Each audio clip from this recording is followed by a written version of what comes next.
बिस्मिल्लाहिर्रहमानिर्रहीम, अस्सलाम वालेकुम।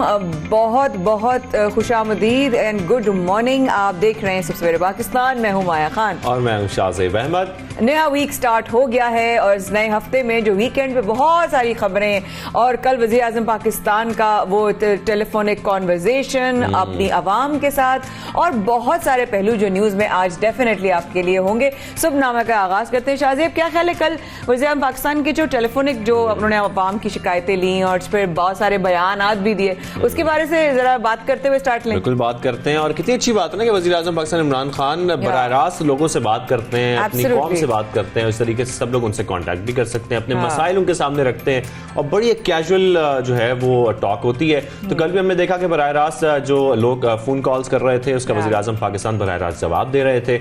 और जब महंगाई के सवालात किए गए तो महंगाई पर भी वज़ीर आज़म पाकिस्तान ने बहुत सारे जवाब दिए। साथ में ये कहा कि महंगाई की वजह से मैं भी परेशान हूँ, मुझे भी रात को नींद नहीं आती, रातों को नींद नहीं आती और मैं इसलिए परेशान हूँ क्योंकि जो है बेरोजगारी बढ़ रही है। लेकिन कोरोना की वजह से बहुत ज्यादा उन्होंने इसको जिम्मेदार ठहराया कि कोरोना की वजह से बहुत ज्यादा पूरी दुनिया में बेरोजगारी फैली और इकोनॉमिक जो है वो आया, डाउन आया, बट डाउनफॉल आया। बट देन अगेन पाकिस्तान में जो है उन्होंने उसकी भी निशानदेही की कि जो मजदूर तबका है या नौकरी पेशा तबका है उनको सबसे ज्यादा अफेक्ट हुआ। बिल्कुल, उन्होंने ये भी साथ में बताया कि घर बनाने के लिए, घर के कर्जों के लिए 40 अरब रुपए के कर्ज भी दिए गए लोगों को। साथ में उन्होंने ये एडमिट किया कि मुझे मालूम है कि तनख्वाहदार तबका सबसे ज्यादा परेशान है, इसी वजह से उन्होंने कहा कि तनख्वाहदार तबका और साथ में सरकारी मुलाजमीन है उनकी खास तौर पर मदद करने का अब सोचा जा रहा है, बस हम लोग भी खुश हो जाएं, मदद की जा सके। साथ में उन्होंने जो महंगाई का जिक्र किया कि दुनिया भर में, जैसे कि माया कह रही हैं, महंगाई बढ़ी है। यही वज़ीर आज़म पाकिस्तान इमरान खान का बयान था। इस वजह से पाकिस्तान में महंगाई में इजाफा हुआ है, बहुत मुश्किल हालात थे जिससे हम सब लोग गुजरे हैं। तो ये तमाम सियासी पहलू और बहुत सारी बातें जो वज़ीर आज़म पाकिस्तान ने की, इस पर आगे चलकर हम तफसीलन बात करेंगे। बिल्कुल, लेकिन जैसे कि जिक्र हो रहा है कोविड का और कोरोना का, तो ये बताना आपको बहुत जरूरी है कि मुल्क में कोरोना का फैलाव तेजी से जारी है। माया, कराची में भी जो शरह है उसमें इजाफा होता जा रहा है। बिल्कुल इजाफा होता जा रहा है और लाहौर में तो फिर भी वायरस के फैलाव के लिए जो है वो जो भी इम्प्लीमेंटेशन हुई थी उससे फिर भी कंट्रोल आया। लेकिन शहरियों को शदीद परेशानी जो है ना वो कराची में भी है। और फिर साथ साथ जो बेसिक होती है शाहज़ेब, जैसे कि फर्स्ट पर पैराडोल है, वो तक नहीं मिल रही है। बिल्कुल, लाहौर से खबरें आ रही हैं कि लाहौर में पैराडोल की किल्लत पैदा हो गई है। और पहले भी हमने देखा जब डेंगू आया था उस वक्त भी हुकूमत ने कोई इकदाम खास तौर पर नहीं उठाए थे और पैराडोल की कमी जो है वो किल्लत पैदा हो गई थी, मार्केट में अवेलेबल नहीं थी। इस बार भी ये हो रहा है क्योंकि हम देख रहे हैं कि लोग ज्यादातर घरों पर रहते हैं, घरों में अपनी ट्रीटमेंट्स कर रहे होते हैं, जो इब्तदाई ट्रीटमेंट्स उनके होते हैं। इस वजह से पैराडोल का इस्तेमाल बहुत ज्यादा बढ़ जाता है जब कोविड पीक पर होता है। और अद्वियात की कमी में सबसे ज्यादा कमी इस वक्त पैराडोल की देखी जा रही है। एब्सोल्युटली, हुकूमत जो है डेंगू की भी जब सिचुएशन आई थी तब भी जो है पैराडोल की जो किल्लत हुई थी और ये किल्लत कहीं जिस तरह पहले भी हमने आपको दिखाया था कि कहीं पूरे पाकिस्तान पे रिफ्लेक्ट ना करे कि एक सिंपल बेसिक पैराडोल नहीं मिल रही है। बिल्कुल ऐसा ही है। और आगाज इस अफसोसनाक खबर से करेंगे कि हम देखते हैं कराची में जो क्राइम है वो दिन ब दिन बढ़ता जा रहा है और ये आज का प्रॉब्लम नहीं है, मुसलसल इसमें इजाफा हो रहा है। और जो शहरी हैं वो बहुत परेशान है कि जो डकैत है वो बासानी आते हैं, लूटते और फरार हो जाते हैं। आप अपने घरों की दहलीज पर महफूज नहीं है। हमने शाहरुख का वो मामला देखा जब उसको घर की दहलीज पर कत्ल किया गया। उसके बाद अब जो केस सामने आ रहा है, एक चाय के ढाबे पर जो लोग बैठते हैं माया, वो शाम को रिलैक्स होने के लिए एक ही उनके पास एंटरटेनमेंट है। एग्जैक्टली, वो भी यही बात कर रहे थे शो से भी पहले कि कराची के लोगों के लिए क्या पूरी पाकिस्तान में पाकिस्तानियों का ये रौनक का, बैठक का, बातें करने का, अपने आप को एक ऑफलाइन टाइम गुजारने का एक ही तफरी चीज होती है और वो होता है उनका एक्टिविटी बाहर जाकर ढाबे पर चाय पीना। लेकिन अफसोस के साथ एक नहीं, दो नहीं, बल्कि 30 लोगों को 5 से 6 डाकू आए बाइक्स पर और पूरे उनके मोबाइल्स भी लेके चले गए, उनकी कीमती अशिया भी लेके चले, कीमती अशिया, नकदी, मोबाइल फोन, जो कुछ उनका। और ये अच्छी जगह थी ना उनके लिए कि वहां सब लोग बैठे थे एक साथ, उन्होंने लूटा और फरार हो गए। तो क्या करें, अब लोग निकलना छोड़ दें, बाहर जाना छोड़ दें। अब घर की दहलीज पे तो हम थे ही नहीं, चलो एक इलाके में जहाँ पे बहुत सारे मजमे में लोग बैठे हो वहां पर भी जाना छोड़ दें। 3 मोटरसाइकिल्स पर ये आए थे, 6 डाकू थे जो ये लूट कर फरार हुए। तो इसी मामले पर बात करने के लिए आज हमें स्टूडियो में ज्वाइन किया है नुमाइंदा न्यूज़ फयाज यूनुस साहब ने। फयाज साहब कैसे हैं आप? ठीक ठाक है। अच्छा फयाज भाई, मुझे सबसे पहले तो ये बताइएगा, ये मामला जिस तरीके से अब बढ़ता जा रहा है, दिन ब दिन हम देख रहे हैं कि क्राइम में इजाफा हो रहा है कराची में, सबसे पहले बताइएगा ये गुज़श्ता रोज हुआ क्या है? देखिए डिस्ट्रिक्ट सेंट्रल का इलाका है जहां नौजवान शाम को अमूमन हम देखते हैं कि गैदरिंग करते हैं होटल पर। अब मोटरसाइकिल सवार मुलजिमान आए हैं, सिर्फ 3 मिनट में 30 मोबाइल फ़ोन लूट कर वो फ़रार हो गए। पुलिस ने वाक़े का मुकदमा तो दर्ज कर लिया लेकिन मुलजिमान अब तक कानून की गिरफ्त में नहीं आ सके। अब मुलजिमान ने जो है अपनी हिकमत अमली तब्दील कर ली लेकिन पुलिस ने अपनी हिकमत अमली तब्दील नहीं की। पुलिस जूँ की तू पुरानी रवायतों पर चल रही है, इन्वेस्टिगेशन और उनका जो नाकिस निज़ाम है उसी पर ही है। मुलजिमान ने अब नई हिकमत अमली अपना ली है कि होटल्स जो ढाबे हैं वहाँ पर आते हैं, उनको लोग ज़्यादा मिल जाते हैं, कभी वो शॉपिंग मॉल्स के अंदर दाखिल हो जाते हैं, कभी वो मार्ट में दाखिल हो जाते हैं। अब तो उनको सीसीटीवी कैमरों का भी जो खौफ है, पहले हम देखते थे मुलजिमान को होता है, अब तो वो भी नहीं कर रहे हैं। फयाज मुझे बताएगा कि वहाँ पर यकीनी तौर पर कैमरास कुछ होंगे, कोई फुटेज भी सामने आ रही है, तो पुलिस से आपको कोई राब्ता हुआ है, कोई कोशिश की जा रही है उनकी शिनाख्त की जा सके, उनको कोई ट्रैक किया जा सके, वो तो लूट कर निकल जाते हैं और फिर कुछ भी नहीं हो पाता? देखिए हमारी पुलिस के अफसरान से बात हुई है तो उन्होंने ये कहा है कि सीसीटीवी कैमरों की फुटेजेस जो मुख्तलिफ लोकेशंस पे लगी हुई है वो हासिल की जा रही हैं ताकि मुलजिमान का आने और जाने वाला जो रूट है वो निकाला जा सके। जबकि जिन नौजवानों के मोबाइल फ़ोन छीने गए हैं उनके IMEI नंबर भी ले लिए हैं, उनके मोबाइल फ़ोन नंबर भी ले लिए हैं ताकि उनकी लोकेशन से इस ग्रुप का ट्रेस आउट किया जा सके। लेकिन कराची में रोज़ाना की जो स्ट्रीट क्राइम की वारदातें हैं वो काफ़ी ज़्यादा बढ़ती जा रही है। अगर कोई भी शख्स किसी भी जगह पर मुलजिमान से मज़ामत करता है तो मुलजिमान फौरी तौर पर जो है फायरिंग करके ना तो उसको जख्मी कर देते हैं और कभी कभार कोई शख्स जान की बाजी हार जाता है। इसलिए शहरी भी खौफजदा है कि फायर कोई ना हो जाए। तो यही हम बात कर रहे थे कि अब हम जो बेसिक जगह है, सर चाय के ढाबे, ये तो आम अवामी जगह है ना, मतलब जो जिनकी जाने वाली चीजें थी उनमें कीमती अशिया में क्या क्या चीजें मौजूद थी चले गए मोबाइल फोन्स के अलावा? देखिए उनके मोबाइल फ़ोन के साथ उनके पर्स, उनका कैश, उनकी जो मोटरसाइकिलों की हत्ता के चाबियां तक अब ये मुलजिमान साथ ले जाते हैं ताकि ये मुलजिमान जो शहरी है मुलजिमान का पीछा ना कर सके। कराची में अब ये जो वारदातें हैं पहले हम कहते थे किसी एक इलाके में होती हैं लेकिन अब हम अगर हम जिक्र करें क्लिफ्टन से लेकर औरंगी और गुलशन हदीद से लेकर केमाड़ी हर जगह वारदातें हो रही हैं और मुलजिमान अब इतनी ज़्यादा दीदा दलेरी से आते हैं कि पहले हम देखते थे कि वो ख़वातीन को नहीं लूटते, अब वो ख़वातीन का सोना तक उतार कर ले जाते हैं। जो पुलिस की अगर हम पिछले साल की बात करें तो कारकर्दगी से कराची के शहरी और कोई भी शख्स मुतमईन नहीं, क्योंकि पिछले साल अगर हम बात करें तो सबसे ज़्यादा जो है मोटरसाइकिल चोरी और छीनने की वारदातें हुई जिसके बारे में बताया जाता है कि 45,000 के करीब ये फिगर है। 25,000 से ज़ायद मोबाइल फ़ोन कराची के शहरियों से चोरी और छीन लिए गए। और अगर हम रवां साल की बात करें तो रवां साल के शुरू के 12 दिन में कराची के 5 से ज़ायद शहरी जान की बाजी सिर्फ डकैती मजामत पर हार है। स्पेशली क्रैकडाउन कुछ किया जा रहा है, कोई नाकाबंदी हम अक्सर देखते हैं क्लिफ्टन के इलाकों में, बाकी इलाकों में कोई खास तौर पर ये लूट मार जो बढ़ती जा रही है इनकी गिरफ्तारी के लिए, इनको पकड़ने के लिए कुछ अब किया जा रहा है, खास तौर पर कोई इकदाम उठाए जा रहे हैं पुलिस की जानिब से? देखिए अब पुलिस और रेंजर्स एक मरतबा फिर वो उन्होंने अपना मुश्तरका तौर पर फैसला किया कि कंबाइन ऑपरेशंस करेंगे ताकि जो स्ट्रीट क्राइम की जो एकदम फिगर अब काफ़ी तेज़ी से हो रही है उसको नीचे कर सके। क्योंकि हमारी अफसरान से बात हुई तो कहते हैं कि जब 2018 में भी इसी तरीके की सिचुएशन आई थी तो पुलिस और रेंजर्स ने कंबाइन ऑपरेशन किए थे ताकि मुलजिमान जो कर रहे थे वारदातें उनको आइडेंटिफाई करने के बाद गिरफ्तार कर सके और उनके खिलाफ ठोस शवाहिद के साथ मुकदमा दर्ज करें पुलिस। अच्छा फयाज, अगर हम बात करें पिछले साल की निस्बत इस साल कुछ इजाफा हुआ है पुलिस के मुताबिक स्ट्रीट क्राइम में? देखिए बिल्कुल स्ट्रीट क्राइम की वारदातों में रवां साल हमें काफ़ी ज़्यादा इजाफा नज़र आ रहा है। अगर हम शुरू के ज़्यादा नहीं तो 12 दिनों की फिगर्स ले लेते हैं, अब 5 से ज़ायद शहरी जान की बाजी हार चुके हैं और 29 से ज़ायद ज़ख्मी हो चुके हैं। अब तक ये फिगर्स जो है काफ़ी ज़्यादा बढ़ती जा रही हैं। मोटरसाइकिल छीनने और चोरी की वारदातें कराची में सबसे ज़्यादा हो रही हैं।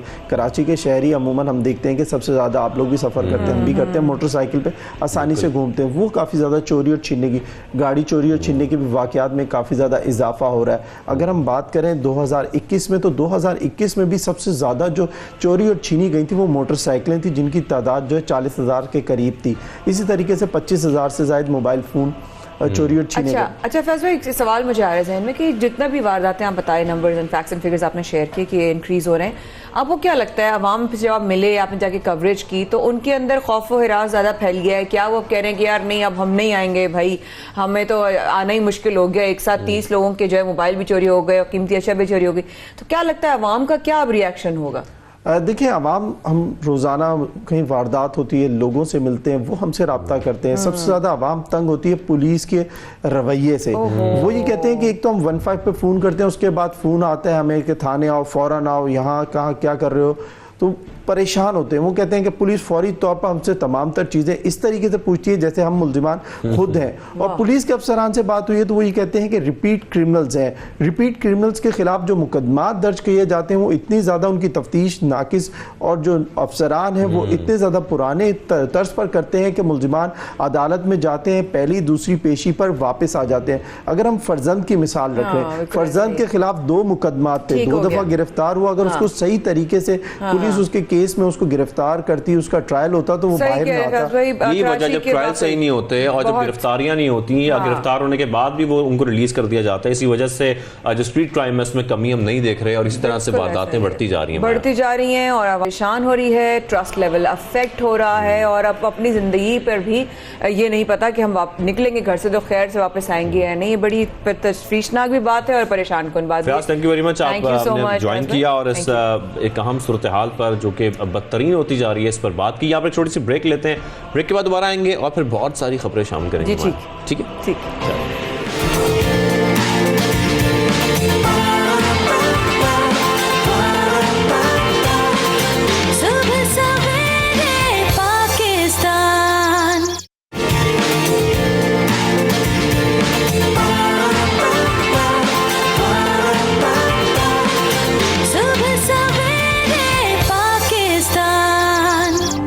एक बार फिर हमारे साथ का बहुत शुक्रिया। आप देख रहे हैं सबसे पाकिस्तान, शाहज़ेब अहमद और माया खान के साथ। और प्रोग्राम के आगाज़ में यानी सुबहनामा में हमने आपको बताया था कि कल वज़ीर आज़म पाकिस्तान इमरान खान ने जिस तरीके से अपनी जो है उन्होंने टेलीफोनिक कम्युनिकेशन के ज़रिए और भी बहुत सारी बातें की, कुछ सियासी जो है वो इशारे भी किए, क्लियरली बोला भाई हम अपना ये वाला टेन्योर भी और अगला टेन्योर भी पूरा करेंगे। और कभी कह रहे हैं कि वो उनका कहना था कि भाई कभी कह रहे हैं ये जारी है हुकूमत, कभी कह रहे हैं डिसॉल्व हो रही है, कभी कह रहे हैं नवाज शरीफ वापस आ रहे हैं। तो उस पर उन्होंने बहुत ही ज़्यादा कहते हैं अपोजिशन को ना कहते हैं ललकार दिया, वो वाली बात। अपोजिशन रहनुमाओं को ललकारा, साथ में उन्होंने खबरदार भी किया कि हुकूमत से निकल गए तो ज्यादा खतरनाक होंगे। ये तमाम अपोजिशन रहनुमा सुन लें, साथ में अपोजिशन को छुपने की जगह नहीं मिलेगी। ये भी अल्फाज से वजीर आज़म पाकिस्तान इमरान खान के। बहुत सारी उन्होंने बातें की, नवाज शरीफ की वतन वापसी का भी बताया, मौजूदा सियासी सूरत हाल और वजीर आज़म की गुफ्तगू के पहलुओं पर मजीद बात करने के लिए हमें इस वक्त ज्वाइन किया तज्ज़ियाकार अदनान अल साहब ने। अदनान साहब, आपको खुशामदीद कहेंगे सबसे पहले पाकिस्तान में। अदनान साहब, गुफ्तगू सुनी वजीर आज़म पाकिस्तान इमरान खान की, बहुत जारहाना मूड में नजर आया वो, आप कैसे देख रहे हैं उनकी गुफ्तगू को? काफी ललकारा उन्होंने सियासी रहनुमाओं को भी। देखिए, ओवरऑल माहौल ही पाकिस्तान में आप देख रहे हैं कि सियासत का ऐसा हो गया है जारहाना और तरक्की वाला। अपोजिशन और हुकूमत के दरमियान रोजाना जुमलों का तबादला होता है और दोनों साइड जो हैं वो अपना अपना बयानिया अवाम में पेश करते हैं। एक तरह से प्रोपेगेंडे की जंग चल रही है। आपने देखा कि 3.5 साल से ज्यादा अर्सा हो गया इस हुकूमत को आए हुए। अपोजिशन भी यही करती है कि कभी मार्च की डेट देती है, मार्च में फिर नवंबर की डेट देती है कि हुकूमत चली जाएगी और ये हुकूमत जो है ये चल नहीं रही है, जबकि हुकूमत जो है वो अपोजिशन पे अटैक करती है कि हमसे एनआरओ नहीं देंगे और ये करप्शन में इन्वॉल्व है। तो ये एक मुस्तकिल एक फीचर बन गया है हमारी सियासत का कि जिसमें दोनों साइड्स जो हैं एक दूसरे पे अटैक करती हैं। अब इमरान खान साहब की हुकूमत जो है उसको थोड़ी परेशानी है कि मुल्क में महंगाई है, उसकी वजह से वो प्रेशर में है।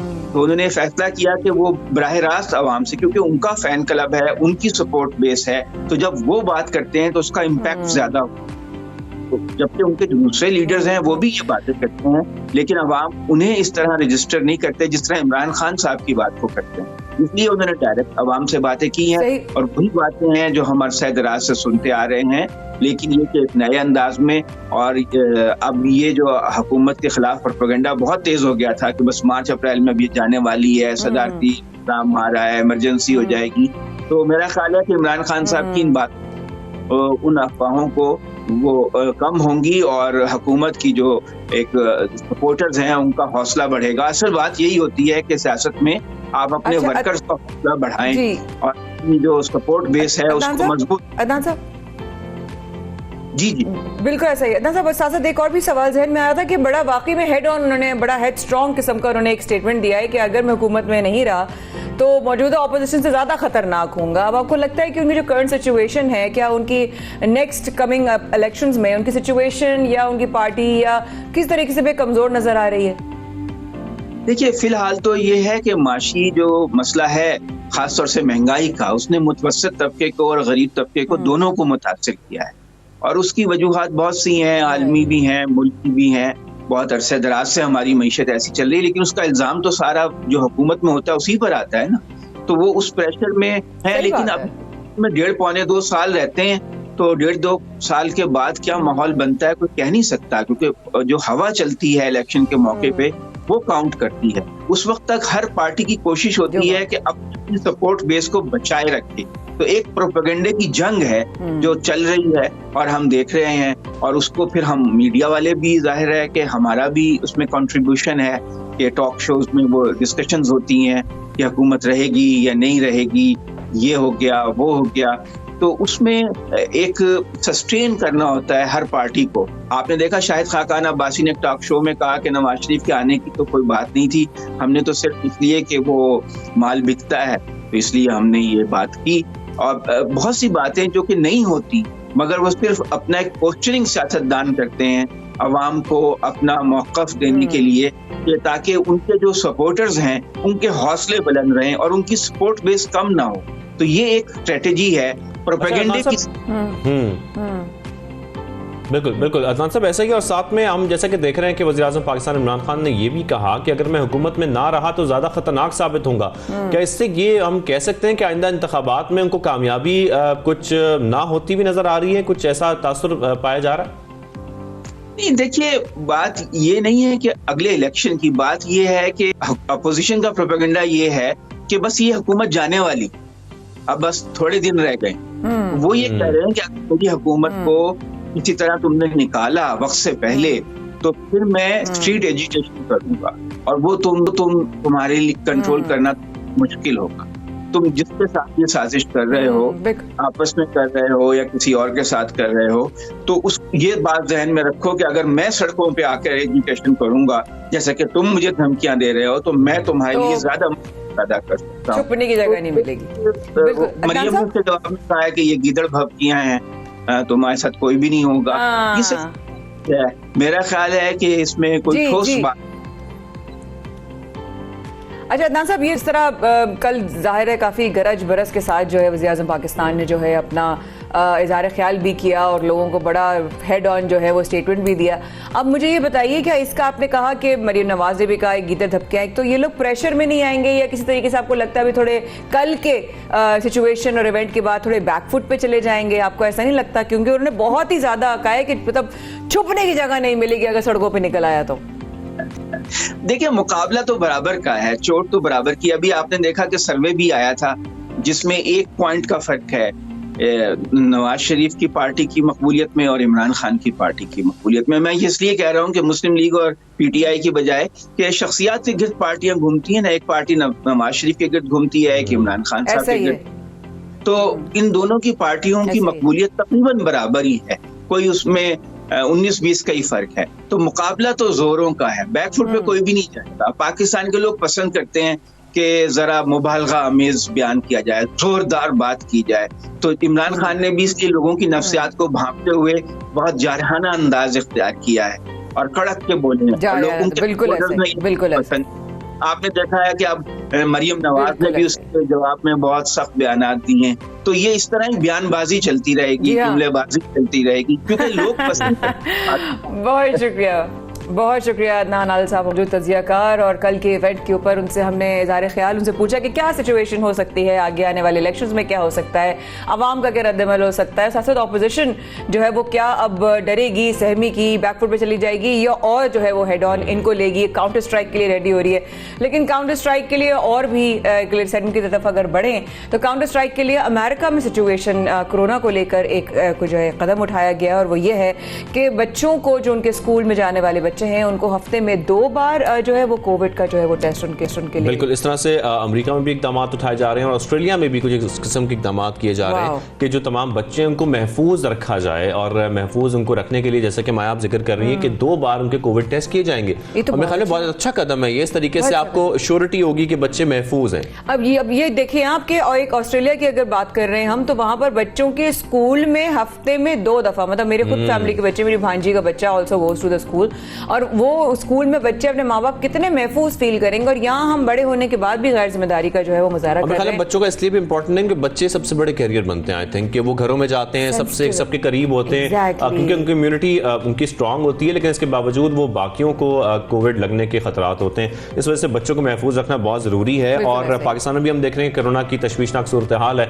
और बच्चों को महफूज रखना भी बहुत जरूरी है। तो उसके लिए क्या इकदाम उठाए जा रहे हैं, क्या SOPs फॉलो किए जा रहे हैं और किस तरीके से बच्चों को इस नए वेरिएंट से महफूज किया जा रहा है, इसी पर बात करने के लिए हमें ज्वाइन किया chairman all private schools management association Tariq Shah साहब ने। तारिक शाह से हम बात करेंगे। तारिक शाह, आपको खुशामदीद कहेंगे। सर, सबसे पहले तो बताइएगा, क्या तमाम स्कूल्स को ये पाबंद किया जा रहा है कि वो SOPs को फॉलो करें, सख्ती से इस पर पाबंदी करें?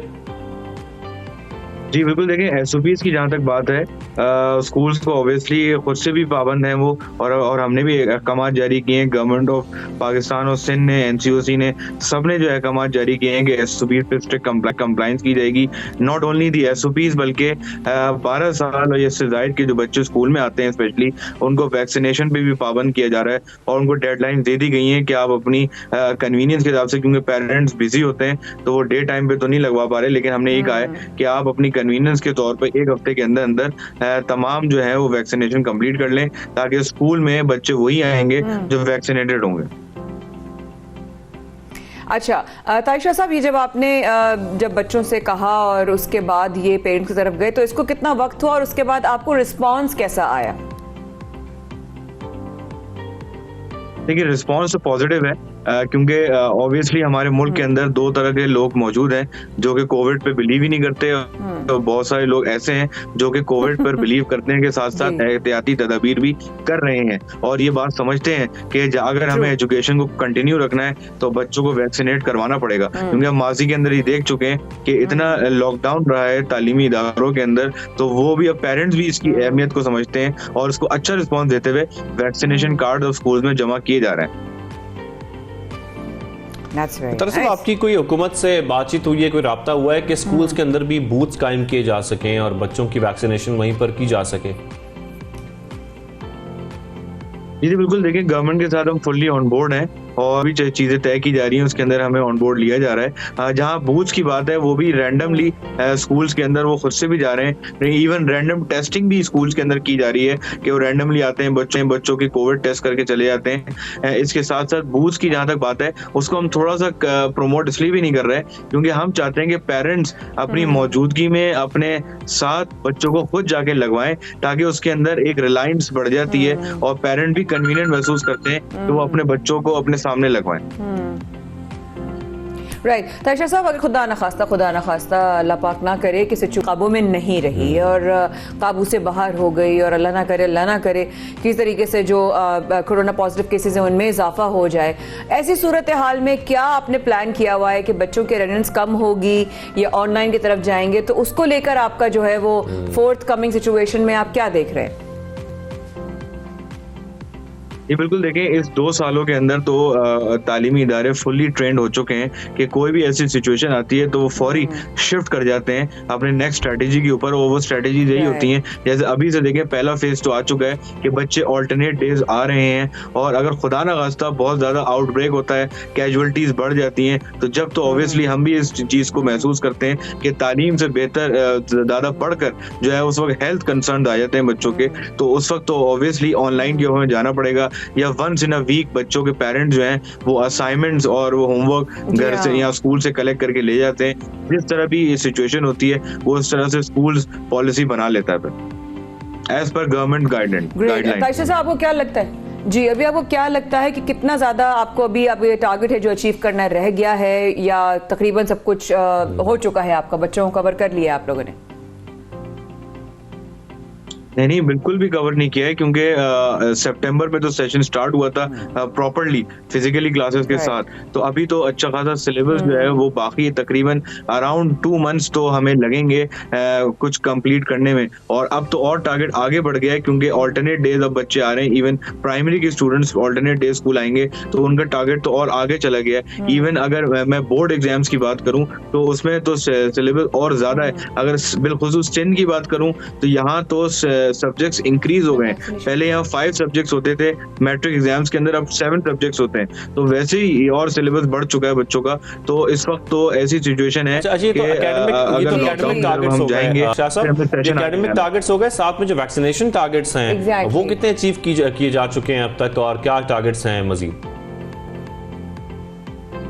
देखिए, इसकी रिपोर्ट अभी तक तो सामने नहीं आई, क्योंकि लास्ट वीक तक डेडलाइन चल रही थी बच्चों की स्कूल्स के अंदर डिफरेंट। तो फ्राइडे तक किसी ने मंडे तक का टाइम दिया था वैक्सीनेशन के लिए, ताकि ओवर वीकेंड पे बच्चे लगवा के आ जाएं। तो अभी इस वीक के अंदर जो है वो कंपाइल किए जाएंगी स्टैटिस्टिक्स कि कितने बच्चे वैक्सीनेटेड हो चुके हैं।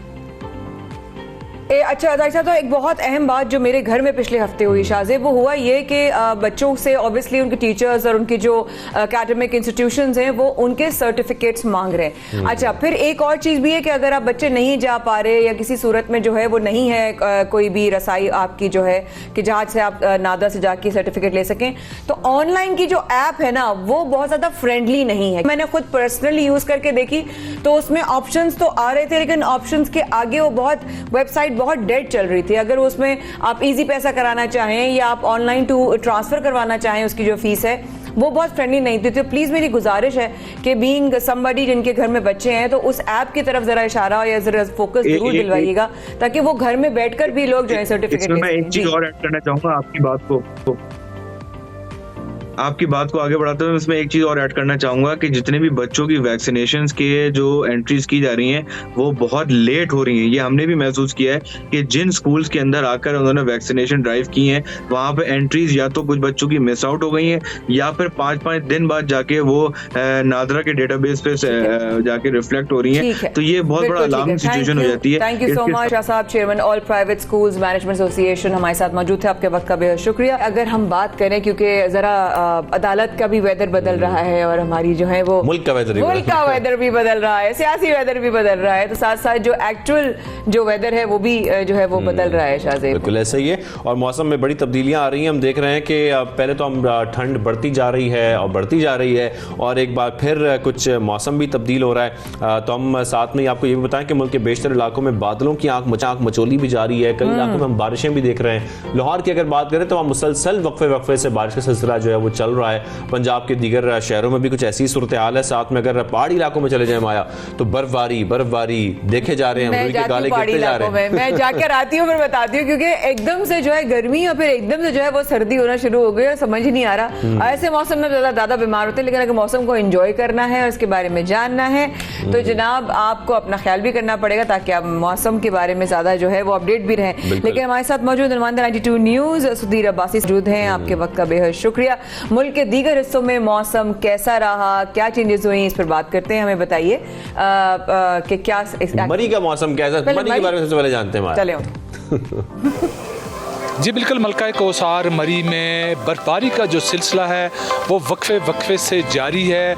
इस वक्त मैं मौजूद हूँ GPA चौक मार रोड पर, जहाँ आप देख सकते हैं कि जो सयाह यहाँ पर मौजूद हैं वो इस बर्फबारी को भरपूर तरीके से एंजॉय कर रहे हैं। और इस वक्त मरी की तमाम शाहराहों से जो है वो बर्फ़ भी साफ़ कर दी गई है। शाहराहों पर इक्का दुक्का सयाहों की गाड़ियाँ जो है वो नज़र आ रही हैं, और हर किसी की कोशिश है कि वो GPA चौक मार रोड पर पहुँचे और यहाँ पर पहुंचकर अपनी इन यादगार लम्हात की सेल्फियाँ बनाए और जो मौसम है उसको भरपूर इंजॉय कर सके।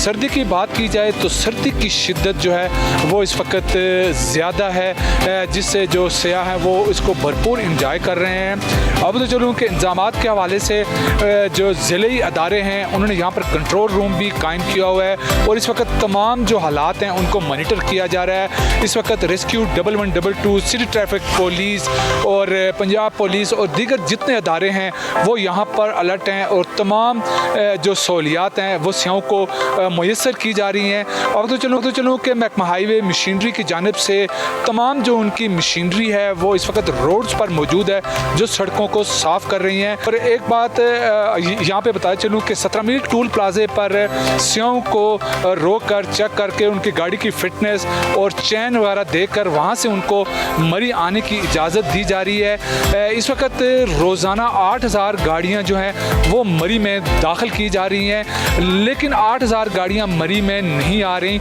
रोज़ाना तकरीबन इस शदीद बर्फबारी में 1500 गाड़ी जो है वो मरी में इन हो रही है और रोज़ाना 500 के करीब गाड़ी आउट भी हो रही है। ये तमाम डाटा सिटी ट्रैफिक पुलिस की जानिब से जो है वो इकट्ठा किया जा रहा है। अगर दीगर इंतज़ामात के हवाले से बात की जाए तो महकमा वापडा की जानिब से जो है बिजली का जो निज़ाम है वो मुअत्तल है। मुख्तलिफ दई इलाकों में अभी तक जो है वो बिजली बहाल ना हो सकी, लेकिन मरी की तमाम रोड्स पर ट्रैफिक जो है उसकी रवानी बदस्तूर जारी है। लेकिन सियाहों की कम तादाद है। जो सियाह यहाँ पर मौजूद हैं वो इस मौसम को भरपूर तरीके से इंजॉय कर रहे हैं। तो हमें ज्वाइन किया है वेदरमैन जवाद मेमन साहब ने। जवाद साहब कैसे हैं आप? ठीक ठाक हैं जवाद भाई? शॉर्ट टाइम है तो बस आपसे ये जानना चाहता हूँ मुल्क भर में वेदर कैसा रहेगा, खासतौर पर जो कराची में हवाएं चल रही हैं एकदम तेज ठंडी, इसके बारे में बता दें कुछ हमें नाजरीन को। जी शाहजेब भाई, थ्रू आउट कोल्ड वेव जो है वो पूरे मुल्क में स्टार्ट हो चुकी है। जैसे कि आपने देखा कि मुल्क के तकरीबन एरियाज में जो है वो काफ़ी लोग टेम्परेचर ड्रॉप हो गए हैं। और कराची के हवाले से अगर बात की जाए तो कराची में भी जो है वो कल रात जनवरी की तकरीबन ठंडी तरीन रात देखी गई 2022 की सीजन की, जहां तकरीबन 5 से 5.5 डिग्री कुछ एरियाज में गया और ऑफिशियली जो है वो तकरीबन 9 डिग्री तक रिकॉर्ड किया गया। ओए ओए ओए ओए ओए जवाद भाई, थैंक यू सो मच। लेकिन एक बड़ा अहम सवाल, ये साथ साथ ठंड अभी और कितने दिन तक हमें फील होने वाली है और क्या बारिशों का भी कोई सीन है कराची में? माया, ये जो कोल्ड वेव है कराची में तकरीबन 27 से 28 जनवरी तक उम्मीद है कि कंटिन्यू करेगी। यही सिंगल डिजिट चलते रहेंगे इन सारे दिनों में। और बारिश का फिलहाल अगले हफ्ता 10 दिन तक तो कोई सिस्टम आता फिलहाल नजर नहीं आ रहा। और पूरे मुल्क में जिस तरीके से लाहौर का भी बताया शाहजेब ने, बर्फ वो अपना जो है बहुत ही ठंडी बारिश हो रही है, बारिश है, नॉन स्टॉप बारिश हो रही है, तो वो भी चलता रहेगा इस तरह से आपने कहा। चलेगा लाहौर की बारिशों का सिलसिला भाई? देखें शाहजेब भाई, ये जो सिस्टम है ये मजीद 24 से 36 घंटे कंटिन्यू करेगा, उसके बाद ये पाकिस्तान से निकल जाएगा। फिर एक शॉर्ट ब्रेक आएगा थ्रू आउट मुल्क में, कुछ 2 से 3 दिन 4 दिन का मैक्सिमम। उसके बाद एक और वीक सिस्टम एक्सपेक्टेड है, लेकिन फिलहाल आगे चल के फिर इंशाल्लाह इस बारे में बात करेंगे। Thank you so much. आपने सुबह हमें ज्वाइन किया और वेदर के बारे में बताया कि सुबह वेदर के बारे में जानना बहुत जरूरी होता है। सारा दिन हमने गुजारना होता है, तो हम उसी तैयारी से घर से निकले, जैकेट पहन के, स्वेटर पहन के, डबल ट्रिपल कोट लगा के सब कुछ हुई। और आप लोग अपना ख्याल रखें प्लीज, जो बाइक्स पे ट्रैवल कर रहे होते हैं अपने घुटनों का ख्याल रखें, मतलब घुटनों का ख्याल रखें और साथ साथ अपना भी ख्याल रखें। इस हफ्ते के बाद हाजिर होते हैं सब सवेरे पाकिस्तान में। Will be right back.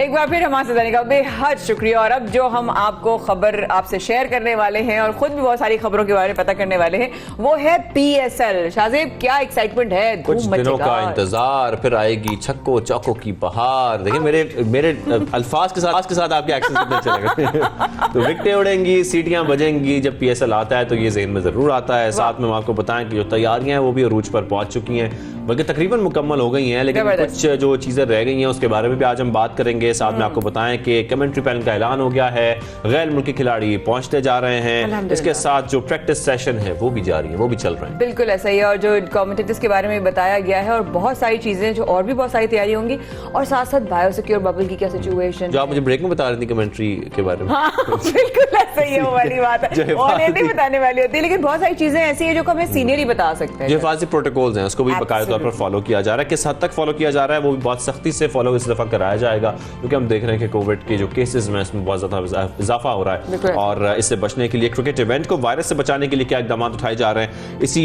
सवाल के समेत और बहुत सारे सवालात हैं जो हमें करने हैं। इसलिए हमने राब्ता किया है सुबह सवेरे पाकिस्तान में, हमें ज्वाइन किया है sports journalist senior Abdul Ghaffar साहब हमारे साथ मौजूद हैं। अब्दुल गफ्फार साहब, आपको खुशामदीद करेंगे सुबह सवेरे पाकिस्तान में। सर, सबसे पहले तो बताइएगा जो तैयारियां चल रही हैं, जिस तरीके से रूज पर पहुंच चुकी हैं, लेकिन साथ में जो कोविड है उसकी वजह से बहुत रुकावटें आ रही हैं, तो सर किस हद तक हम कह सकते हैं कि अब तैयारियां मुकम्मल हो चुकी हैं PSL की? और सबसे पहले आप दोनों को अस्सलाम वालेकुम और सब लोगों को सुबह बखैर। और आज ही पाकिस्तान सुपर लीग की तमाम जो है वो एक्टिविटी शुरू हो रही है नेशनल स्टेडियम कराची में। वो कहते हैं ना, jumped out of my bed to go to national stadium for the Pakistan super league. I can say for myself, because हल्की हल्की सर्दी भी है कराची में, सुबह सुबह उठना इतना आसान नहीं, लेकिन फॉर PSL एक अलग एनर्जी होती है। ये इंडिया में भी होती है, फैंस में भी होती है। आई कैन फील एनर्जी कि आज जो है वो नेशनल कराची के अंदर तमाम जो टीमें हैं वो प्रैक्टिस का आगाज कर रही हैं। जैसा आपने बताया कि बायो सिक्योर के ऊपर बड़ा फोकस है। पाकिस्तान क्रिकेट बोर्ड ने हद्दुल इम्कान कोशिश की है कि इस बार बैकअप नहीं है, बैकअप का भी बैकअप और फिर उसका बैकअप भी है। यानी कि पहले होते थे 18 खिलाड़ी, अब 20 से 21 खिलाड़ी, और फिर आपके होटल में ही 15 और खिलाड़ी मौजूद रहेंगे हर वक्त, जो कि इन खिलाड़ियों का भी बैकअप है। सो और ओमिक्रॉन, आपको पता है पूरी दुनिया में स्पोर्ट्स एक्टिविटीज इसने हॉल्ट की हैं, बहुत ज्यादा प्रॉब्लम हुई है। तो पाकिस्तान क्रिकेट बोर्ड इस बार रिस्क नहीं लेना चाहता। उसकी वजह है क्योंकि इस साल वर्ल्ड कप समेत पाकिस्तान की इतनी सीरीज हैं कि खुदा ना खास्ता अगर कोई मसला होता है तो we don't have a window जहां पे इसको हम पोस्टपोन भी कर सके। तो कहते हैं ना, गलती गुंजाइश निश्ता। इसीलिए पाकिस्तान क्रिकेट बोर्ड ने खिलाड़ियों के लिए बड़े सख्त बनाए हैं। यानी कि अगर कोई खिलाड़ी बायो सिक्योर बबल की खिलाफ वर्जी करता हुआ पाया गया या पता चल गया तो उसके खिलाफ हैवी पेनल्टीज भी हैं, यहाँ तक कि लीग से भी बाहर किया जा सकता है। तो Pakistan cricket board not taking risk right now. Pakistan, आपको पता है कराची में जो 5 स्टार होटल है, एक पूरा जो है वो बुक किया गया है। तो जिस तरह आप बता रहे हैं अब्दुल साहब, जिस तरह आप बता रहे हैं कि अब ये इस तरह की सेक्शंस हैं और साथ में उनको पेनल्टीज भी मिलती हैं और खुदा ना खास्ता ये भी एक वर्स्ट कम वर्स्ट उनको जो है वो लीग से भी आउट किया सकता है। तो PCB की तरफ से भी यही प्रिकॉशनरी मेजर्स हैं जो उन्होंने बेसिकली अब कोविड सिचुएशन को और करंट सिचुएशन को देखते हुए लिए हैं। बिल्कुल, देखिए पूरा का पूरा होटल जो है वो कराची का 5 स्टार वो सिर्फ PSL के लिए बुक है। Nobody is allowed to enter in the hotel, यानी कोई बंदा जो PCB या खिलाड़ियों के अलावा उस होटल में जा नहीं सकता। तो पहले तो ये कोशिश की गई है कि उस चैप्टर को क्लोज कर दिया जाए कि कोई आउटसाइडर हो, उसका इंटरप्शन ना हो जाए। तो पूरा होटल का स्टाफ, पूरी सिक्योरिटी, पूरे ब्रॉडकास्टर्स, खिलाड़ी सब बायो सिक्योर है। और आज भी देखिए खिलाड़ी जब स्टेडियम जाएंगे तो जो उनको ले जाने वाले लोग हैं या जब वहां वो हमला जो कि खिलाड़ियों के साथ नेशनल स्टेडियम में भी होगा, वो भी बायो सिक्योर में है। So I really wish all the best to the PCB, to Pakistan cricket board के ये इवेंट कामयाबी से बरकरार हो। जैसे आप लोगों ने भी कहा कि PSL की एक्साइटमेंट, इसकी ब्रांड वैल्यू, ये पाकिस्तान का सबसे बड़ा इंटरनेशनल ब्रांड है। तो हम सबको मिलकर इसको कामयाब करना है। आई रियली विश कि ये तमाम चीजें जो आज शुरू होने जा रही हैं, अल्लाह ताला लोगों को महफूज भी रखे इस बीमारी से, ताकि ये शो करे हमारे लिए और ऐसी कामयाबी से आगे चलता रहे। अच्छा सर, यहाँ पर ये जरूर बता दें कि सब लोग बड़े गैर मुल्की खिलाड़ियों को देखने के लिए कौन कौन से गैर मुल्की खिलाड़ी हैं जो पाकिस्तान पहुंच चुके हैं सर, अब आ चुके हैं? देखिए बहुत सारे गैर मुल्की खिलाड़ी शरफेन रदरफोर्ड हैं, टॉम कॉलर, कैटमोर हैं, कराची किंग्स के जितने भी जो क्लार्क और इसके अलावा बाकी खिलाड़ी हैं, इसी तरह जेम्स फॉकनर हैं ऑस्ट्रेलिया के, ये पहुंच गए हैं। और बहुत सारे इंटरनेशनल प्लेयर्स एक दिन में भी आ जाएंगे और कुछ प्लेयर्स इंतजार हो रहा है उनकी इंटरनेशनल सीरीज ही खत्म होने का। जैसे कि अफगानिस्तान के जो राशिद खान है, he is the biggest T20 star right now, वो भी अपनी सीरीज के फौरन बाद आ जाएंगे क्योंकि 27 से लीग शुरू हो रही है और आपको पता है कुछ टीमों के मैचेस 30 तारीख से भी शुरू होंगे। इसी तरह इंग्लैंड वेस्ट इंडीज की जो सीरीज खत्म होगी तो साकिब महमूद है, लियाम लिविंगस्टन है, जैसन रॉय है, एलेक हिल्स, इसी तरह कोयटा के ग्लैडिएटर्स के वो आ जाएंगे। So lot of foreign players. लेकिन थोड़ा सा आपको पता है कि जो इंटरनेशनल कमिटमेंट्स हैं और फिर जो कोविड की वजह से फ्लाइट के कुछ इशूज हैं, तो थोड़ी सी कुछ खिलाड़ियों की ताखीर जरूर है। लेकिन आप समझ लीजिए कि बाय मे बी 3 और 4 जनवरी तमाम टीमों के जो फुल स्क्वाड है वो गैदर हो चुके होंगे। अभी भी बहुत सारे इंटरनेशनल प्लेयर्स आ गए हैं। तमाम ही खिलाड़ियों की जो कि अवेलेबल नहीं है फॉर द 1 और 2 मैचेस भी PCB ने उनकी पार्शियल रिप्लेसमेंट खिलाड़ियों को दी हुई है। अच्छा अबू गफर साहब, ये बताइएगा कि अभी आवाम जो है वो एक सवाल उनके जहन में अभी भी है कि खुदा न खास्ता हमने पिछले दिनों में बात की, खुदा न खास्ता कराची से मूव होने का तो प्लान नहीं है, कराची में मैचेस होंगे, शायकीन बहुत बेचैन है देखने के लिए, उसका तो अभी तक अल्लाह खैर करे कोविड की सिचुएशन को लेकर, तो खुदा न खास्ता उसके तो कोई चांसेस नहीं है या अभी भी कहीं ना कहीं वो एक बातचीत हो रही है बिटवीन द लाइन्स? नहीं, NCOC और PCB और सिंध गवर्नमेंट ने मिलकर चंद ही दिन पहले इसको फैसला कर लिया था कि ये इवेंट कराची में ही होगा एक तो, और दूसरा जो तमाशाइयों की तादाद है अनफॉर्चुनेट अब उसको कम करना पड़ा। 34,000 कैपेसिटी है नेशनल स्टेडियम कराची की अपने पीक पर, लेकिन अब कोविड है तो सिर्फ 8,000 तमाशाई अलाउ होंगी, यानी 25% क्राउड को अलाउ किया गया है। बिल्कुल, अब्दुल गफ्फार साहब हमारे साथ मौजूद थे और क्रिकेट PSL पर बात हो रही थी जिसके लिए हम सब लोग बहुत एक्साइटेड है। सर बहुत शुक्रिया, आपने सबसे पहले पाकिस्तान में ज्वाइन किया और ये तमाम बातें जानना बहुत ज़रूरी थी कि किस तरीके से इक़दाम उठाए जा रहे हैं कोविड से बचने के लिए और तमाम प्लेयर्स को सेफ रखने के लिए, तमाम ऑफिशियल्स को सेफ रखने के लिए, ताकि ये जो हमारा PSL है ये कामयाबी से जो है वो जारी रहे, चलता रहे और शायकीन क्रिकेट एंजॉय करते हैं। आमीन आमीन। चंद दिन रह गए इंशाल्लाह, एक्साइटमेंट लेवल बहुत ज्यादा है। और नेक्स्ट सेगमेंट हमारा क्या है? नेक्स्ट सेगमेंट में हम जिक्र करेंगे नमाज दीन का सुतून है और नमाज जन्नत की कुंजी है, नमाज मोमिन की महराज है। और इसी नमाज के हवाले से आज हमने बहुत सारी बातें इसलिए भी करनी है कि हम ये भी कहते हैं कि नमाज तमाम परेशानियों से निजात दिलाती है और बीमारियों से निजात दिलाने का जरिया बनती है। और जाहिर बात है जब हम देखते हैं कि एक सर्वे भी किया गया है और उस सर्वे के मुताबिक जो बहुत सारी बातें पता लग सकी वो बड़ी इंटरेस्टिंग है, जिसको आज हम अपने प्रोग्राम में शामिल करने जा रहे हैं। बिल्कुल ऐसा ही है। और हम आज जो बात करेंगे, हमारे साथ होंगे एक senior Islamic scholar doctor Jamil Rathore साहब मौजूद होंगे। और अस्सलाम वालेकुम जमील, बहुत शुक्रिया आपके वक्त का और आप हमारे साथ लाइव आए। बहुत ही जो है ज़बरदस्त किस्म की रिसर्च सामने आई है नमाज के हवाले से कि 5 वक्त नमाज की बाजमात या मस्जिद में अदा करने की फजीलत क्या है। सबसे पहले तो मैं कहूँगी यहाँ से शुरू करते हैं। बिस्मिल्लाहिर्रहमानिर्रहीम। सबसे पहले तो आपको मुबारक हो कि आपने इस अजीम फरीज़े पर लब कुशाई की मुझे सआदत अता फरमाई। 92 को मुबारक हो, आप सबको मुबारक हो और एक मरतबा फिर। और देखिए आका करीम अलैहिस्सलातु व तस्लीम ने नमाज को बहुत ज़्यादा फजीलत अता फरमाई है। शहादत के बाद यानी तौहीद और रिसालत के बाद जो एक मुसलमान के ऊपर पहला फ़र्ज़ है वो नमाज है।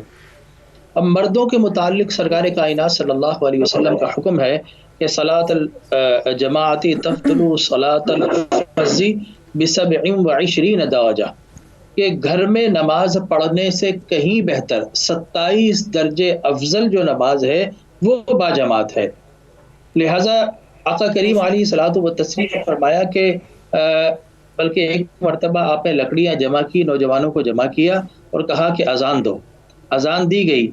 आपने फरमाया कि अगर बच्चों और ख़वातीन और दीगर लोगों का मुझे ख्याल ना होता तो मैं ऐसे लोगों के घरों में आग लगा देता कि जो नमाज जमात के बजाय अपने घरों में अदा करते हैं। यहाँ तक हुक्म हुआ। लिहाजा आहिस्ता आहिस्ता जिस तरह अवेयरनेस आ रही है, जिस तरह इस्लाम का पैगाम पहुँच रहा है, तो मैं देख रहा हूँ कि माजी के अंदर हमारी बड़ी उम्र के लोग मसाजिद की तरफ रुजू करते थे, लेकिन अब नौजवान तबका भी मसाजिद की तरफ जा रहा है। बीच में थोड़ा सा पॉज ज़रूर आया कि जब मसाजिद को दहशतगर्दी का निशाना बनाया गया, हर आदमी मसाजिद में जाने से खौफज़दा था, लेकिन उसके बावजूद भी फर्जिंदान इस्लाम मसाजिद को कभी फरामोश ना कर सके, कभी खाली ना कर सके।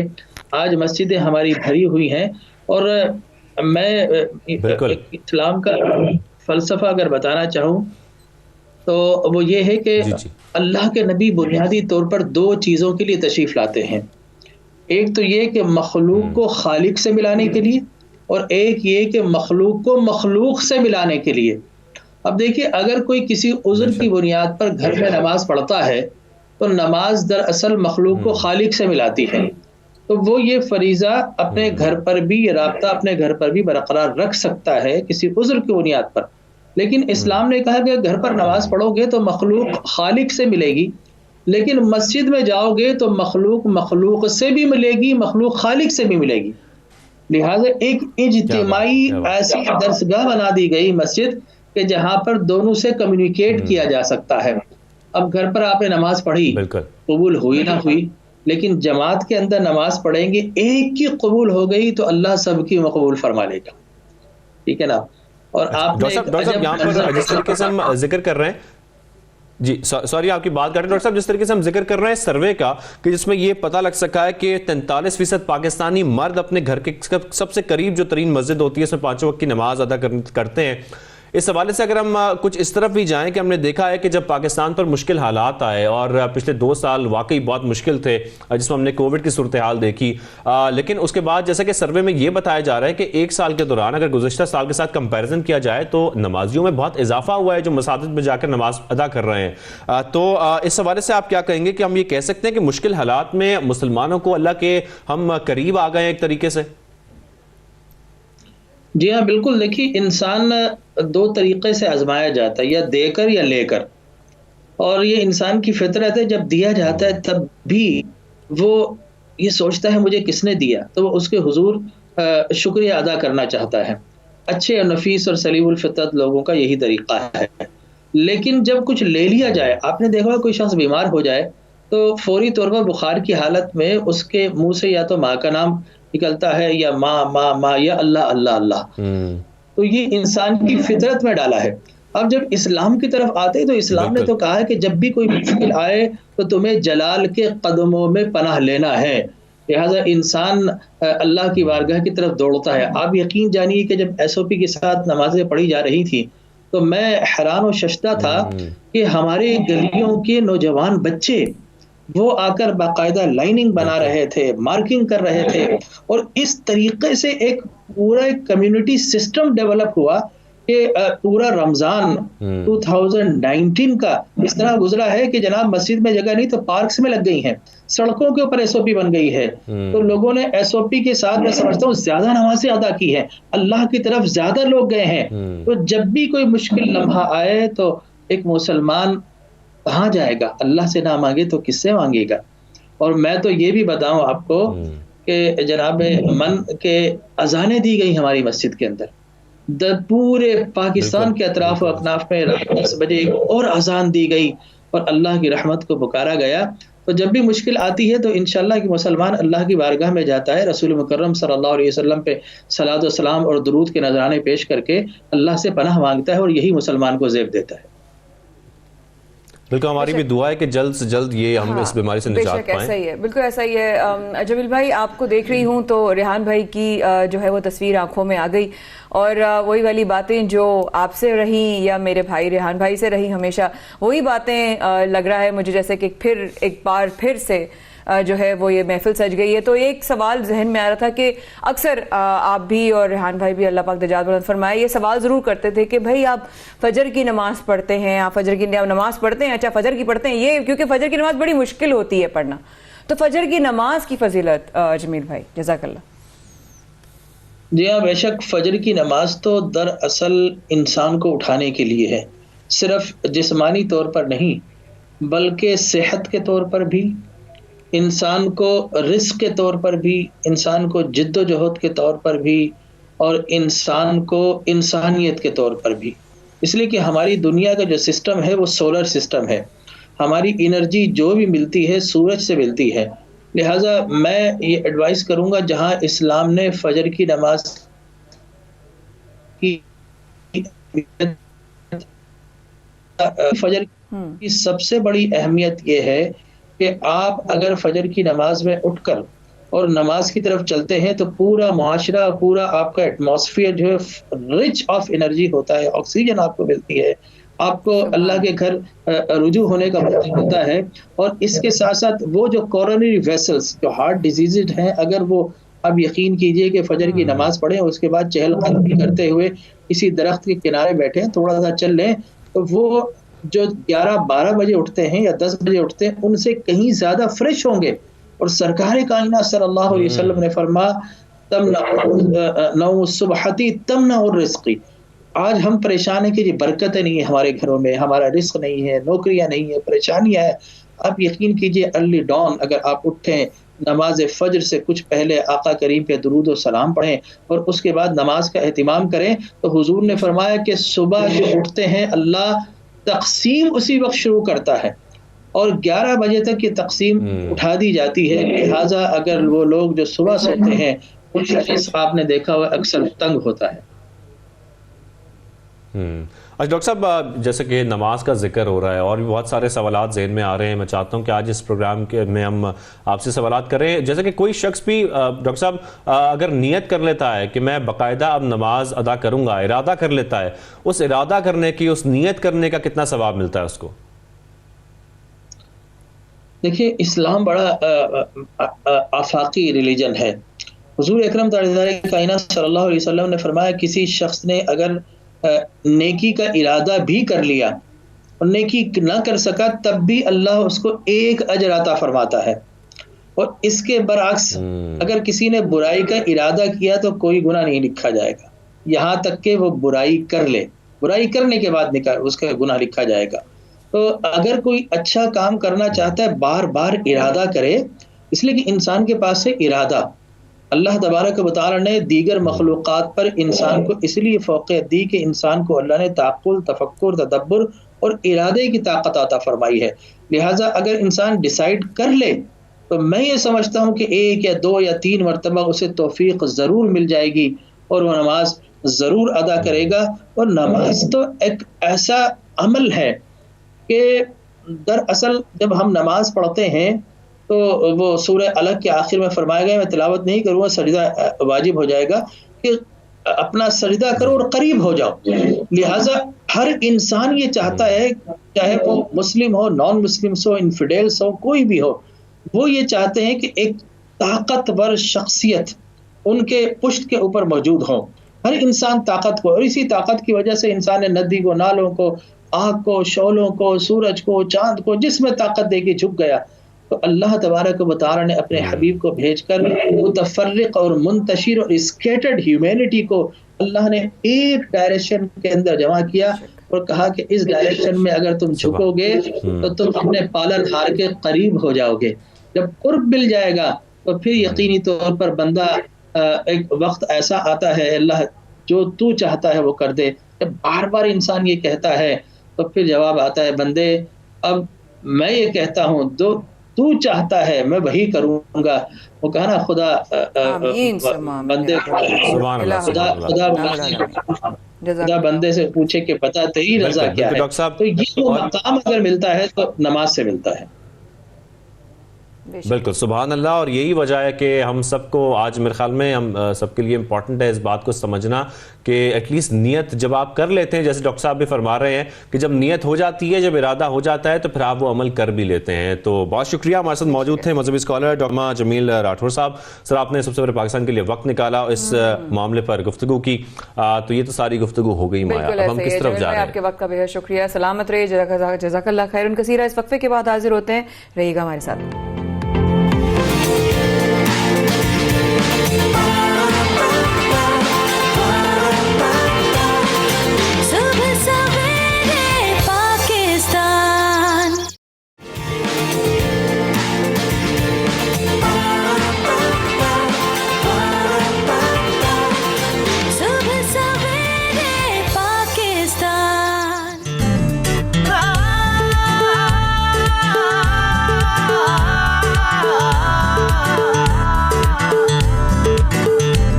सब हौसले तैराक है, इन ख्वाहिशों के साथ हम बढ़े और पानियों पे चले, और पानियों दश्त तो दश्त है, दरिया भी ना छोड़े हमने, बहरे जुल्मात में दौड़ा दिए घोड़े हमने। आज बात हो रही है पाक बहरिया की, वो पाक बहरिया कि जिसने कभी कौम को मायूस नहीं होने दिया, हमेशा कौम का सर फख्र से बुलंद किया। पाक बहरिया के जो जवान हैं, जो हीरोज़ हैं, बहादुर हीरोज़ हैं, वो अपने फ़राइज़ की अदायगी में हमेशा सुरखरू हुए। अगर हम बात करें 1965 की या 1971 की, तो समंदरों के मुहाफ़िज़ों ने, हमने देखा कि रात की तारीकी में जो वार किए गए, दुश्मन की जानिब से कोशिश की गई, उसका मुंह तोड़ जवाब दिया, छक्के छुड़ा दिए गए और कभी भी कौम की अमन व सलामती पर आंच तक ना आने दी। लेकिन दुश्मन, तुम्हें याद होगा मार्च 2019 भी, जब एक बार फिर दुश्मन की जानिब से कोशिश की गई पाकिस्तानी समंदरी हुदूद में दाखिल होने की, हमने उस वक्त भी खबरदार किया, लेकिन हमारे सब्र का इम्तिहान न लिया जाए। आज हम जिस जहाज़ पर मौजूद हैं, ये तुम्हें हवा में, समंदर में और ज़मीन पर इबरत का निशान बना देगा। आज हम मौजूद हैं PNS तुगरिल में और आपको दिखाएंगे कि PNS तुगरिल की क्या सलाहियतें हैं। तो आइए हमारे साथ चलिए।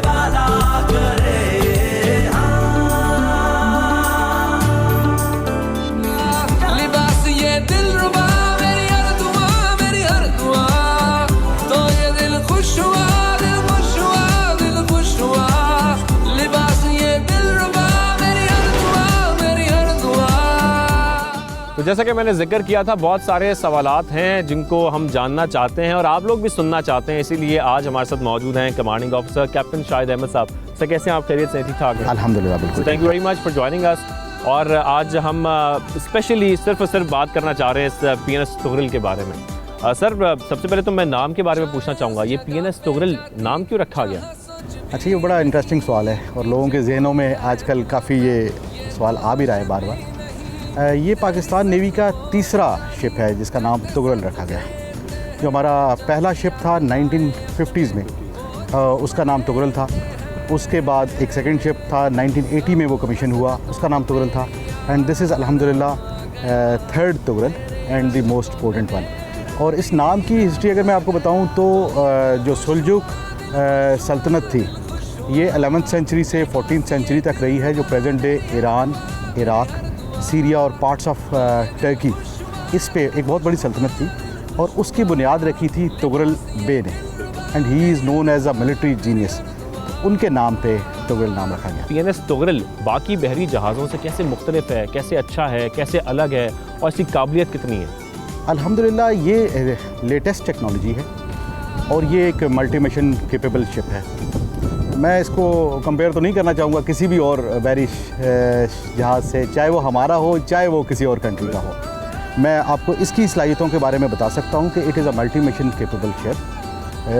एंटी एयर वॉरफेयर हो, एंटी सरफेस वॉरफेयर हो, एंटी सबमरीन वॉरफेयर हो और इसके अलावा लैंड अटैक वॉरफेयर हो।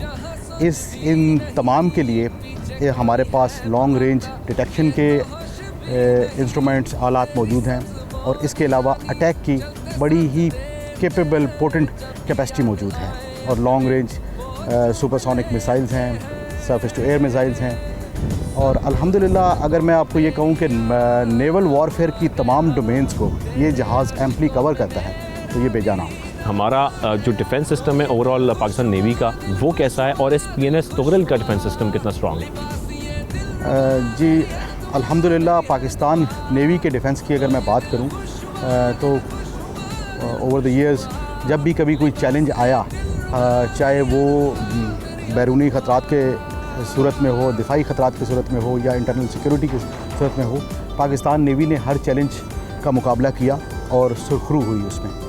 और अपना जो असाइंड रोल है, पाकिस्तान के अज़ाइम जारहाना नहीं है, हम अपनी डिफेंसिव कैपेबिलिटी मेंटेन करते हैं और अल्हम्दुलिल्लाह बखूबी मेंटेन करते हैं। तो पाकिस्तान नेवी समुद्रों में अपनी स्लॉक्स की प्रोटेक्शन, अपनी साहिली पट्टी की प्रोटेक्शन, अपनी किसी भी समुंदर की तरफ से आने वाले ख़तरे के अगेंस्ट प्रोटेक्शन बखूबी कर रही है। और अगर मैं इस शिप के डिफेंसिव सिस्टम की बात करूं तो माशाल्लाह जैसे मैंने पहले जिक्र किया, it is one of the most potent and equipped with latest defensive systems and offensive systems. तो डिफेंसिव सिस्टम्स में अगेंस्ट अगर any air threat, against surface threat, against सब सरफेस थ्रेट, ये उनको बहुत अर्ली डिटेक्ट कर सकता है। लॉन्ग रेंज डिटेक्शन की कैपेबिलिटी है इसमें। किसी सब सरफेस थ्रेट के कोई टॉर्पीडो हो, सबमरीन हो, बहुत अच्छी ना सिर्फ उसको डिटेक्ट कर सकता है बल्कि उसको डिसीव भी कर सकता है, उसको एवेड भी कर सकता है। तो डिफेंसिव कैपेबिलिटी भरपूर तौर पे मौजूद है।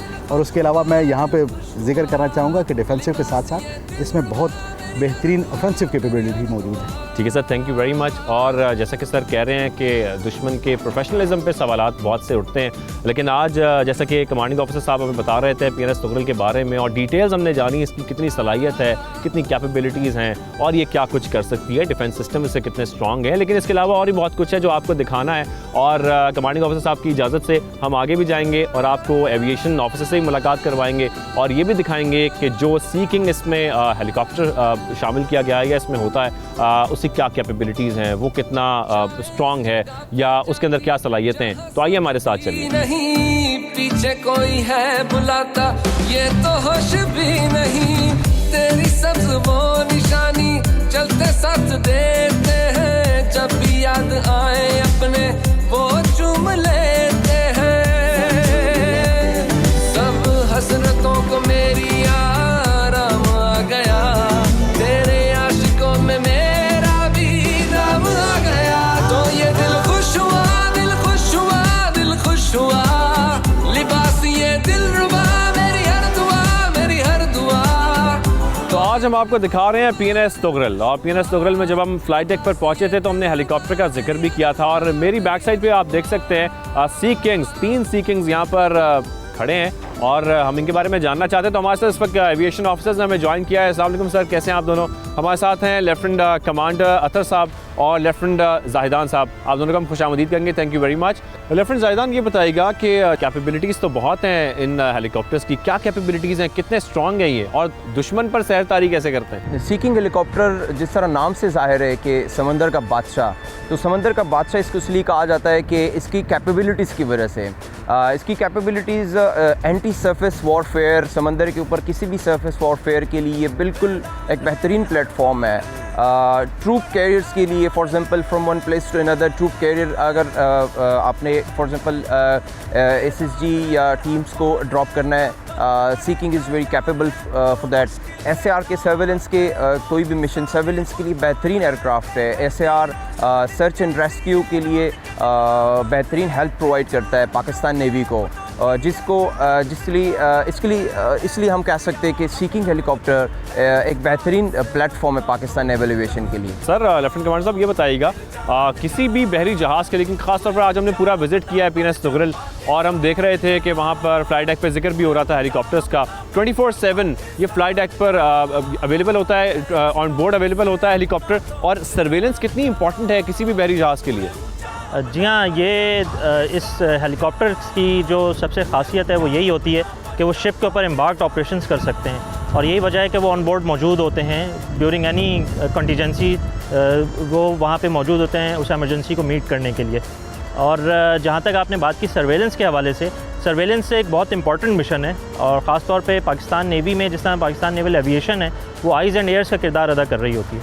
और चूँकि आपको पता है कि हमारी कोस्ट लाइन भी काफ़ी तवील है, तो लिहाजा वहाँ पे सर्वेलेंस यानी कि 24/7 हमें इस चीज़ की आगाही होना कि वहाँ पे क्या हो रहा है और हमारे दुश्मन अनासिर वहाँ पे मौजूद तो नहीं है, इस चीज़ के बारे में मालूम रखना और हमें मालूम होना वो बहुत ज़रूरी है। लिहाजा सर्वेलेंस ऑपरेशंस जो हैं वो इसीलिए किए जाते हैं ताकि इन तमाम चीज़ों के बारे में हमें आगाही रहे।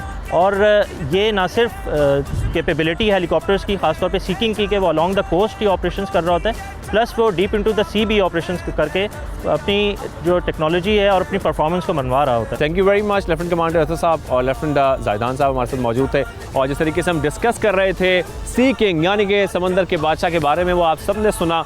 और इसके साथ साथ हम आपको ये बता रहे थे इसकी क्या कैपेबिलिटीज़ हैं जो आप लोग जान चुके हैं। तो अब दुश्मन को थोड़ा ख्याल कर लेना चाहिए, ऑलरेडी खौफजदा तो वो है ही। उड़े ऊंचा अपना परचम पाकिस्तान का, उड़े ऊंचा अपना परचम पाकिस्तान का, उड़े ऊंचा अपना परचम पाकिस्तान का, उड़े ऊंचा अपना परचम पाकिस्तान का। इस परचम के साए तले हम एक हैं, यकजा हैं, मुत्तहिद हैं, और जब किसी बहरी जहाज़ पर यह परचम पाकिस्तान का लगा हो तो ऑफिसर्स का जज्बा मज़ीद बढ़ जाता है।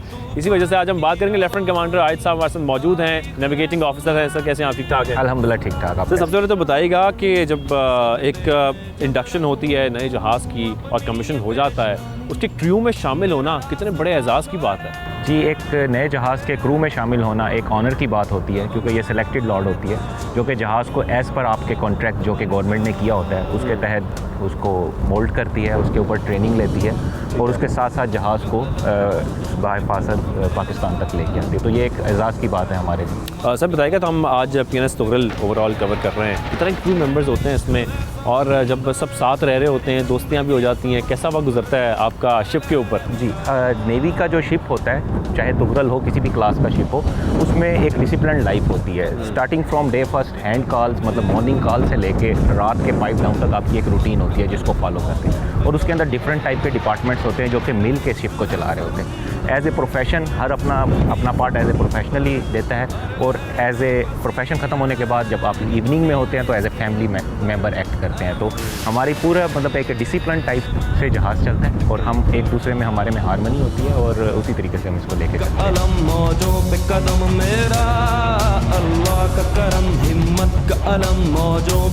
Lieutenant commander I thank you very much. जैसा कि आप बता रहे थे कि अंदर का माहौल कैसा है, कैसे दोस्तियाँ हो जाती हैं, कैसे वक्त गुजरता है, कितना मुश्किल होता है क्रूज़ पे जाना, मिशंस पे जाना। तो सर मैंने ये सुना है लेफ्टिनेंट कमांडर सज्जाद आपसे कि आप हमें अंदर की सैर करा रहे हैं। बिल्कुल। कैसे आप ठीक ठाक हैं? चलें सर अंदर। थैंक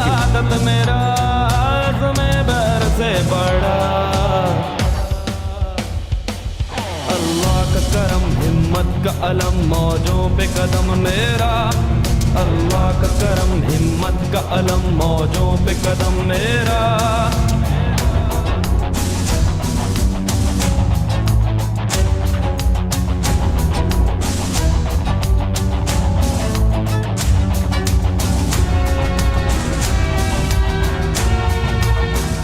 सर मुझे बताइएगा कि कितना हाईली टेक कह लें या टेक्नोलॉजी में ये PNS तुगरल कितना आगे है? देखें जो अभी जो मॉडर्न वॉरफेयर है, मॉडर्न वॉरफेयर में टेक्नोलॉजिकली एडवांसमेंट की बहुत ज़्यादा रिक्वायरमेंट है। It is not a war that is fought with swords और fought with gun man to man. Technology की वॉर है। Exactly. Once we talk about air battles, previously there used to be a dog fight, one fighter with another. Now the dog fight has changed to beyond visual range. Again, the same concept if you apply at sea, it is not within the visual range, it is beyond visual range. So our weapons are targeting over the horizon at ranges hundreds of kilometers further. So we have to be very technologically equipped and advanced, so we are able to detect the enemy at very far off range. कितने बड़े एजाज़ की बात है, आप crew में शामिल हैं, वो भी PNS तुगरल के। Alhamdulillah, being part of the commissioning crew is a big honor और बहुत एजाज़ की बात है। And while preparing this ship for the commissioning, it was day in day out, lots of hard work. We had to burn the midnight oil. तो बहुत मेहनत की अल्हम्दुलिल्लाह ऑफिसर्स ने और जवानों ने। मैं सामने एक बोर्ड देख रहा हूँ, मैं चाहूँगा कि आप कुछ बताएं इसके बारे में। अच्छा, ये हमारा जो it's a logo of our ship, सूरह हूद की आयत है वमा तौफीकी इल्ला बिल्लाह, और मेरी तौफीक अल्लाह ही की तरफ से। अल्लाह का करम हिम्मत का अलम मौजों पे कदम मेरा। उस मुल्क की सरहद को कोई छू नहीं सकता जिस मुल्क की सरहद की निगहबान है आंखें। बिलाशुबा PNS तुगरल की शमूलियत पाकिस्तान नेवी की फ्लीट में एक बहुत बड़े एजाज़ की बात है, ना सिर्फ पाकिस्तान नेवी के लिए बल्कि बहैसियत हम पूरी कौम के लिए। पाकिस्तान जिंदाबाद। तो PNS तुगरल के बारे में आपने जाना, अब क्लोजिंग की तरफ चलते हैं। बिल्कुल ऐसा ही है, और एक और दिन जो है इख्तिताम को पहुंचा। रखिएगा अपना ख्याल। कल तक के लिए शाहजेब अहमद और माया खान को दीजिए इजाजत। कल सुबह सवेरे पाकिस्तान में फिर एक बार हाजिर होंगे। जब तक के लिए अल्लाह हाफिज।